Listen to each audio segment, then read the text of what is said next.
All right, I've been saving this up. I had this all in my prep until I got stuck at Scottish Rite the other day. I want to revisit and touch on some narratives of the NBA season and see where they stand right now. And I want you to answer them on the Franklin Franco Injury Attorney text line at 877-881-1053, 877-881-1053. The narrative that Luka Doncic became the best player in the league. That was said by many before the NBA Finals. You and I think all of us shot that down pretty quick. Still the Joker. I said that at the time. I say that today. To that narrative, you say what after the championship was decided? Well, so yesterday we were watching ESPN in the studio here, and what was the question they had? Did the finals taint Luka's playoffs or something like that? It was like taint his standing in the league or his legacy or something like that. And I was like, wait a second, and this is the LeBron situation. This is the whole theory that LeBron would have been better off losing in the West or East finals than making the NBA finals and losing. Right? How dumb is that? It's the dumbest thing ever, right? Yeah, look, is he the best player in the league? I still think Joker I would default to. I mean, we're just going to completely ignore 3 MVPs in 4 years and a title. Yeah. I'm not going to ignore that. I think Joker's still the best player in the league, but, I mean, I think Luka's hot on his heels. And is Shea hot on their heels? Is Ant hot on their heels? Sure, whatever. But I think right now you got to still say it's Joker. Yeah, it's Joker because, that was the end of the West Finals? We were kicking this around initially of this idea of, is Luka better? And we all said no, and there was nothing in that NBA Finals that made me say, well, look, change. Let me change my mind because he's clearly surpassed Joker. What Joker did in the Finals last year, he averaged 30 points, 14 rebounds, 7 assists, a block, a steal, shot 42% from 3 and 60% from the field. So, no, like Luka didn't do enough. Luka will be the best player in the NBA within the next 3 years, probably. To the stain topic, I think it's a inside and outside the Metroplex difference. What Luka did with 4 minutes left of Game 3 was not a shock to us. But if you're not following the Dallas, we watch him complain and moan and groan every single night. But from a national perspective, it's more of a, oh my gosh, he did that. He cost his team. These are some of the narratives. I'm not necessarily saying it myself. He did cost his team.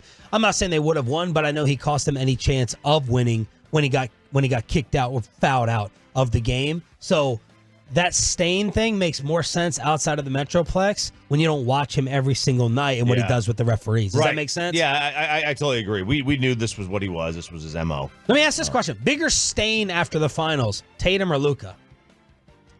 And I know it could be looked upon as crazy. Where? Nationally. Luka. Because that Game 3 was something that nationally a lot of people aren't going to get over.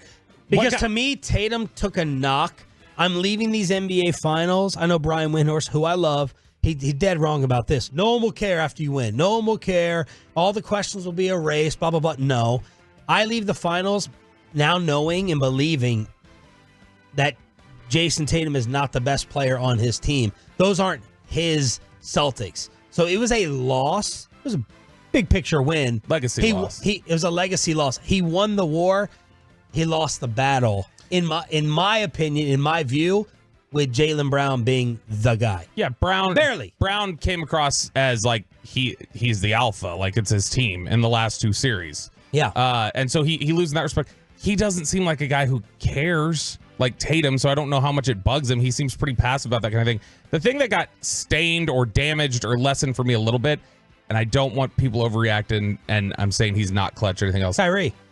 Kyrie partially, but for me it was I kept waiting for you pissed Luka off, watch him elevate, and every opportunity that came around in the finals for pissed off, national stage, here comes, it didn't happen. Well, that just made me think he wasn't invincible anymore was the only thing. That brings up my next question to you all on the Franklin Franco Injury Attorney text line.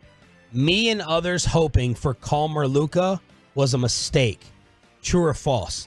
Did you feel like, and this is what I argued with Bobby about months and months ago, Bobby was like, you have to have some crybaby Luka to get best Luka. Yeah. And I was arguing against it. And did he lack some life to you in those last 2 games trying to be on his best behavior, which he was calm, good behavior Luka, asking and wishing for that a mistake? Yeah. Well, I mean, Game 4, he was pretty good. Right? Yeah. Pretty good in Game 4. True. I agree that you need to have that. You need to have all of Luka or none of it. It's like I said the same thing about Romo or any gunslinger quarterback when it comes to interceptions. If you want the best of that player, you've got to be able to deal with his interceptions. He's going to throw one, right? He's just a gunslinger. He'll try to force it in there. He's going to throw one, but you're going to get 3 out of it. You're going to get 3 good plays out of that one bad play. You know, you got to deal with it. And I think you got to just deal with it when it comes to Luka and the crybaby. It's annoying. So I give you the option next year of 82 games of good Luka, calm Luka, or 82 games of other Luka. Which one are you taking? I'll take the other one. Because I think what happens when you get calm Luka is you're going to get Major League 2 version of Rick Wild Thing Vaughn. Okay, where he's trying to name his pitches and he's not the Wild Thing anymore. Cutting it loose. Yeah, you want cut it loose guy. Part of the Rick Vaughn, Major League, played by? That would be Charlie Sheen. Hey, all right. Pepe on the board. His real last name is Estevez, but okay, Peyton, you technically didn't get it right.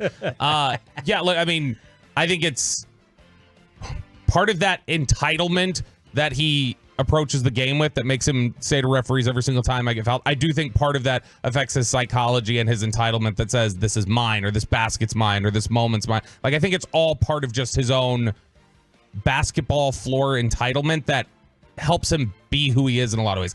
It's a negative. You hate it. It's a double-edged sword part of it. But I do think that part of that attitude and whininess at times is also what makes him the competitor at times that he is. So, yeah, I don't think I would take best behavior Luka because I do think, at least right now, he's not able to elevate the same way. Ooh, Pepe, which one would you want for 82 games? Calm or other Luka? I mean, the crying Luka got you to the NBA Finals. Give me crying Luka. The 714 says I don't want calm Luka. I want his teammates to step up and take some pressure off of him. So there's that. But, yeah, give me crying Luka. I'll take that. Calm would be weird, I think. Man, this is tough. I would like to try calm Luka for the majority of a regular season and see what happens because I think that would help him. I think it would help him as a leader, although Peyton has the point of look what he's done with some of the supporting casts. 2 out of 3 years, a West Finals and an NBA Finals being how he's been. All right, next narrative. And what are the majority saying? Calm or let's angry see, Luka? Angry Luka. Yeah, Okay. I don't want calm Luka. I want his teammates to step up and take some pressure off him. I want who's crying now, Luka. Okay. That one. Next one. Stan Van Gundy's narrative that Kyrie and Luka are the best backcourt of all time. And I will follow that up with, are they even the best backcourt in today's NBA? I'm going to cheat. I'm going to count Tatum and Brown as a backcourt. Two-parter. The thing with Tatum and Brown is that they are both much more complete basketball players. Yes. Because they can play defense. Yeah. And Kyrie and Luka don't really offer you anything on defense. Yeah, and to be fair, they Their did. size. To be fair, the initial claim was offensive from Van Gundy. To be fair, it took them 12 times to clarify. I'm just saying. They tried to come out with their big bang headline. Stan Van wanted to be all loud. And then, it was in the third and fourth broadcast when Reggie Miller and him was trying to clarify things. So don't to be fair me. They wanted the freaking splash of it. And then, everyone else getting this kind of run. I know best offensive backcourt ever. No, this series was obviously not great for them. But no, I would not take Tatum and Brown over Luka and Kyrie because even outside of the Luka thing, I wouldn't take Tatum and Brown as a tandem over having Luka on my team. So I'm going to take Luka and Kyrie, period. But no, I still think it's exactly just like the finals didn't move me on Luka as the best player. This doesn't move me on the initial take, which was, to me, I thought they were behind Clay and Steph all time. That was the one that stood out to me. I mean, offensively, you can make the case, but obviously when you throw defense into the mix, I mean, the Tatum and Brown are really, really good from that standpoint. And you can go back to some old school, is West Goodrich. I saw a lot of that when Jerry West died that, hey, we were talking about the best backcourts ever, but don't forget Gail Goodrich and Jerry West. So I don't know. I would probably say offensively, sure. Nobody handles the basketball like Kyrie. And then the final one on the Franklin Franco injury attorney text line, you would rather have Jalen Brunson than Kyrie Irving. When? Right now or moving forward, because a lot of the tweets, and Yes. I agree with these. I'm not saying this is my overall answer. Jalen Brunson would have definitely had a better finals than Kyrie Irving, no doubt about it. Jalen may have more. I don't know. Does he have more dog in him than Kyrie? Well, that's kumbaya, that's for sure. Jalen is a baller. So after the NBA Finals, you would keep or swap out Kyrie for Brunson. That's my final one. I would. I'd rather have Brunson, I think. I'd rather have Kyrie next year. I'd rather have Brunson's contract. Like, I'd rather have Brunson for the next several years, probably. But I mean, just for as next a player, year, same deal. For next year, Kyrie.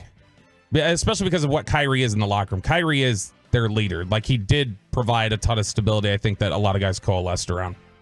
And then yesterday, of course, Tim McMahon joined the show, and the fellas asked, Kyrie in the finals, was that just a mass hole thing playing in Boston? Yeah, and look, you also have to give credit to the Celtics. I mean, they are a phenomenal defensive team that, they can switch, and they've got 4 guys in the starting lineup who are awfully good defensively, including a couple of guards who are as good a defensive guards as you'll find in the league. Having said that, Kyrie obviously scored pretty efficiently in the 2 home games, and he was, his pre-Game 5, the day before Game 5 media availability was pretty fascinating. It almost felt like a therapy session when, he maybe was trying to acknowledge the ghosts or the pressure that he was feeling and talk his way through them. Obviously, it wasn't effective, but, I do think it was, and talking to people around the team as well, him putting so much pressure on himself because he wanted so badly to succeed on that court, to shut up that crowd and all those kind of things. And, so you talk about a combination of that sort of a pressure. He acknowledged he was hearing, and, as he said, it was fair to say there was a psychological edge the fans had on him. And then you're dealing with Drew Holiday and Derek White, and maybe if they get switched off, it's Jaylen Brown or Jason Tatum. And so it was a whole combination of things. But again, he was very open and honest about the fact that, the crowd and his circumstances in Boston were a factor. So that's my Mavs wrap up.